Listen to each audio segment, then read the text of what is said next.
മനസ്സിലാം. മോഹൻലാലിന്റെ ബറോസ് തകർത്തിരിക്കുന്നത് മഞ്ഞുമ്മൽ ബോയ്സിന്റെ റെക്കോർഡാണ്.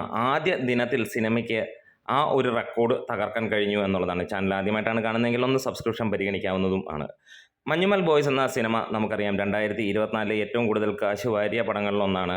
ഇന്ന് ബറോസ് നേടിയിരിക്കുന്നത് ആ സിനിമയുടെ ആദ്യ ദിനത്തെ കളക്ഷൻ്റെ മുകളിലാണ് എന്നുള്ളതാണ്. ആദ്യ ദിനത്തിൽ ബറോസ് നേടിയത് 3.5 കോടിക്ക് മുകളിലാണ്. മഞ്ഞുമ്മൽ ബോയ്സിന് നേടാൻ കഴിഞ്ഞത് 3.25 കോടിക്ക് അടുത്ത് എന്നുള്ളതാണ്. ആദ്യ ദിനം 869 ഷോകളിൽ നിന്ന് മഞ്ഞുമ്മൽ ബോയ്സിന് ലഭിച്ചത് 2,57,49,000 രൂപയായിരുന്നു ട്രാക്ടേഴ്സ് മുഖാന്തരം. അതേസമയത്ത് ബറോസിന് ലഭിച്ചിരിക്കുന്നത് 902 ഷോകളിൽ നിന്ന് 2,73,83,000 രൂപയുമായിരുന്നു.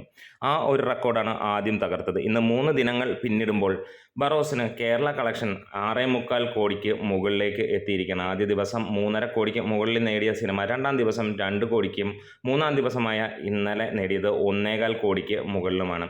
വേൾഡ് വൈഡായിട്ട് സിനിമ 12 കോടി കടന്നിട്ടുണ്ടാകാം. ഒഫീഷ്യലായിട്ടുള്ള സ്ഥിരീകരണങ്ങൾക്ക് വേണ്ടി നമ്മൾ കാത്തിരിക്കുകയാണ്. എന്തായാലും ഒരു 3D വിസ്മയം കാണാനായിട്ടുള്ള കുട്ടികളുടെ ആകാംക്ഷ, അല്ലെങ്കിൽ കുട്ടികൾ കാണിക്കണമെന്നുള്ള മാതാപിതാക്കളുടെ ആകാംക്ഷയാണ് ഈ ഒരു സിനിമ മുന്നോട്ട് ഗംഭീരമായി കുതിക്കുന്നത്. ആദ്യമായി മോഹൻലാൽ സംവിധാനം ചെയ്ത ഈ ഒരു സിനിമ പ്രത്യേകിച്ച് ഫാമിലിയും കുട്ടികളെയും അട്രാക്റ്റ് ചെയ്യപ്പെടുന്നുണ്ട്. എന്ന് വെച്ചിട്ട് ഭയങ്കര ഹിറ്റോ അല്ലെങ്കിൽ സൂപ്പർ ഹിറ്റോ എന്നുള്ളതല്ല, ആവറേജ് ലെവലിൽ സിനിമ ഓടിക്കൊണ്ടിരിക്കുന്നു എന്നുള്ളതാണ്. സിനിമയ്ക്ക് ലഭ്യമായ ആ ഒരു റെസ്പോൺസിനേക്കാൾ മുകളിലാണ് ശനിയാഴ്ചത്തെ സിനിമയുടെ പോക്ക്. എന്ന് വെച്ച് എല്ലാ സ്ഥലങ്ങളിലും റെഡ് മയെന്നോ അല്ലെങ്കിൽ റെഡ് അലേർട്ടെന്നോ ഒന്നുമല്ല.